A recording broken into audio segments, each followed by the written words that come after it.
Bagian selatan Tembosan adalah wilayah pegunungan primitif yang sangat luas. Gunung tandus ini menjulang naik turun sejauh puluhan ribu mil ke depan, dan ada banyak monster yang tinggal di dalamnya, yang disebut pegunungan binatang buas. Bagi para pejuang, pegunungan binatang buas adalah surga. Karena banyak monster buas yang penuh dengan harta karun. Di sini mereka tidak hanya dapat berburu monster dan memanen semua jenis harta, tetapi juga meningkatkan seni bela diri dan meningkatkan kemampuan tempur mereka. Dalam waktu kurang dari setengah hari, Jiang Tian tiba di pegunungan Brutal Beast. Area terluar Brutal Beast Mountain semuanya monster level rendah, dan ada beberapa monster kuat yang tinggal di kedalaman pegunungan. Beberapa monster bahkan setara dengan master dari seniman bela diri manusia. Dengan kekuatan Jiang Tian, dia hanya bisa berkeliaran di sekitar area luar, dan tidak bisa masuk ke dalam area pegunungan. Jiang Tian sudah membuat rencana di sepanjang jalan, selama dia memburu beberapa monster tingkat rendah di daerah luar, itu sudah cukup untuk mendukung kultivasinya barunya. Di lembah, beberapa monster tiba-tiba meraung. Jiang Tian sangat bersemangat sehingga dia dengan cepat bergerak maju dan menonton di tempat yang lebih tinggi. Semoga beruntung, ternyata macan tutul berlumuran darah. Setelah melihat monster-monster itu dengan jelas, secercah kegembiraan melintas di mata Jiang Tian. Ini adalah macan tutul bernoda darah kelas 1, lebih dari 2 kali ukuran macan tutul normal. Permukaan tubuhnya ditutupi dengan garis-garis merah darah, yang setara dengan kekuatan lapisan pertama alam spiritual di antara prajurit manusia, dan itu hanya di alam yang sama dengan basis kultivasi Jiang Tian. Macan tutul bertanda darah tingkat pertama, jika Anda mencoba yang terbaik, Anda harus bisa membunuhnya. Sebuah cibiran muncul di sudut mulut Jiang Tian. Dia menyembunyikan sosoknya, menunggu macan tutul berlumuran darah itu datang dan bergegas keluar tiba-tiba. Hewan nakal, mati kau! Jiang Tian berteriak, dan meledakkan macan tutul berlumuran darah itu dengan pukulan. Ledakan! Sosoknya sangat cepat, tinjunya lebih cepat, bergesekan dengan udara dan membuat ledakan yang tumpul. Namun, adegan berikutnya mengejutkannya. Setelah mendengar suara kerasnya, macan tutul berlumuran darah itu bergetar, menoleh, dan melarikan diri ke lembah yang dalam. Bagaimana situasinya? Bagaimana macan tutul berlumuran darah melarikan diri? Jiang Tian tidak bisa berkata-kata. Pemandangan di depannya sangat aneh, ini adalah pertama kalinya dalam sejarah perburuannya.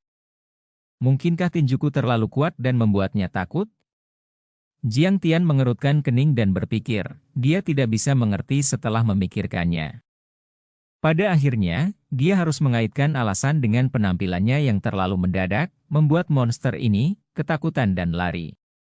Meski penjelasan ini sangat enggan, bahkan dia sendiri hampir tidak bisa menerimanya, tapi selain itu, dia tidak bisa memikirkan alasan lain.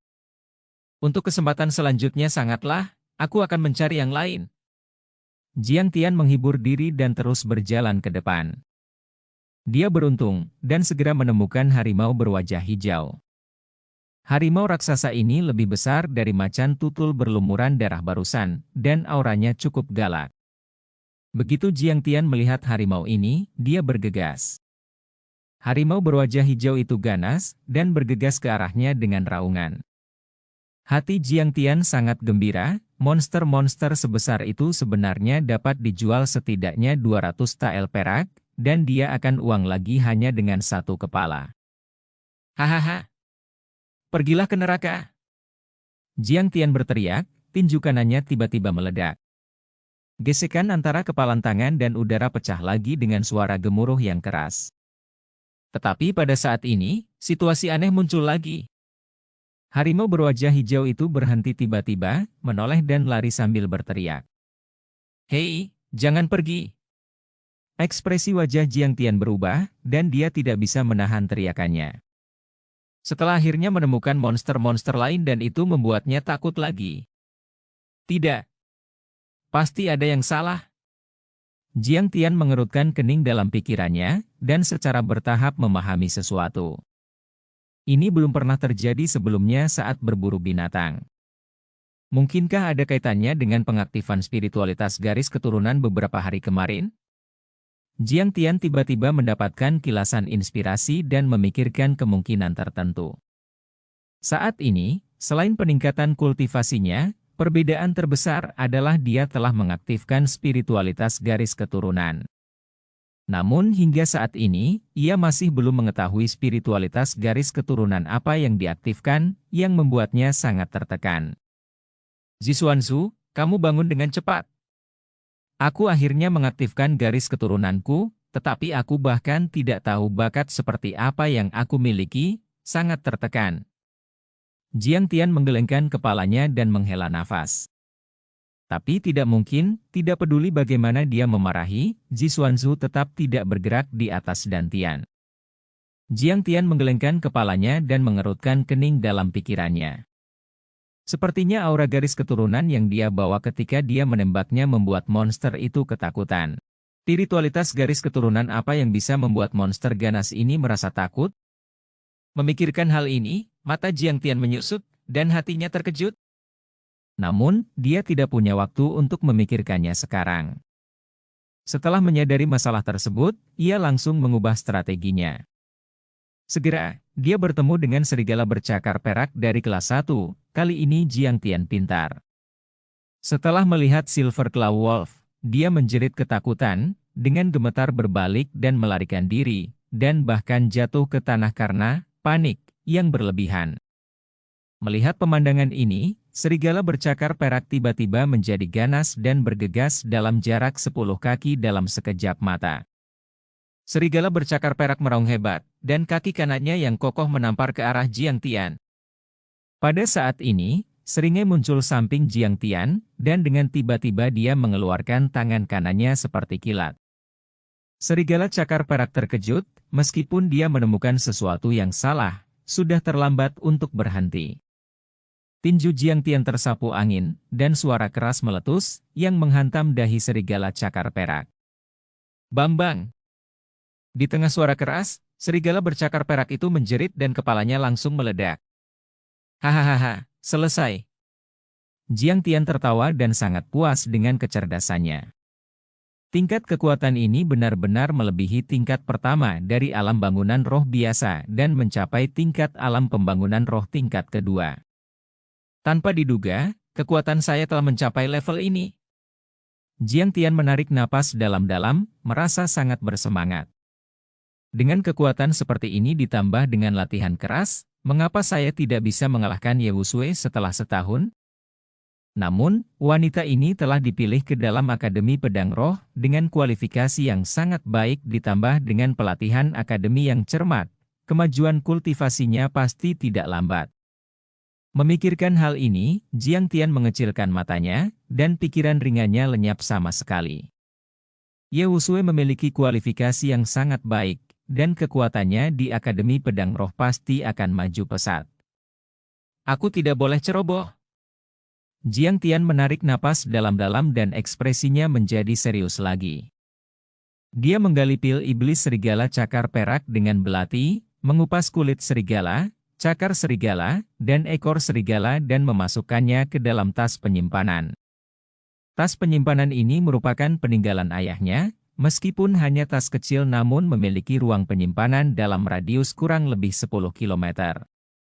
Sangat disayangkan bahwa tubuh serigala bercakar perak lebih dari 1 kaki panjangnya, jadi dia tidak bisa muat, kalau tidak dia pasti akan menyimpan seluruh mayat serigala.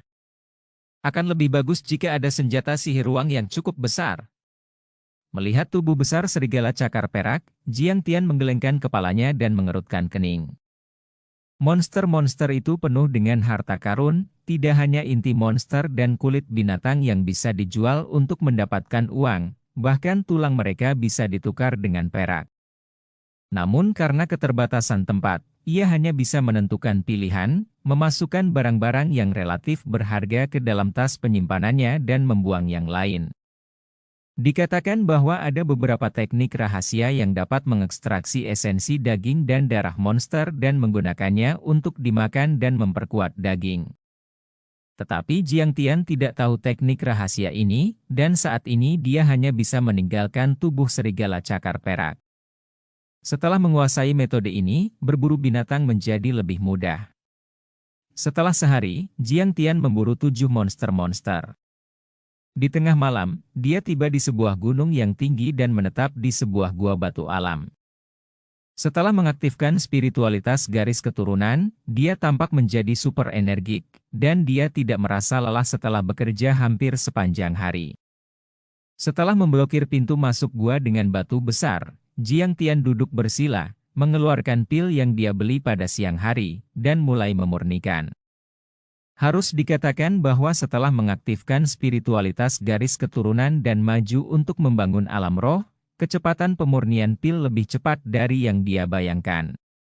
Dalam waktu kurang dari sebatang dupa, pil darah tanah dimurnikan olehnya. Sungguh terlalu cepat. Kecepatan ini mengejutkan Jiang Tian. Diperlukan waktu 1 jam penuh untuk menyempurnakan pil darah bumi untuk prajurit biasa di alam pembangun roh tingkat pertama. Bahkan seorang prajurit di tingkat kedua dan ketiga dari alam spiritual akan memurnikan pil darah bumi dalam setengah jam. Dan dia benar-benar memurnikan 1 dalam waktu kurang dari sebatang dupa, yang 4 atau 5 kali lebih cepat dari seorang pejuang dengan pangkat yang sama,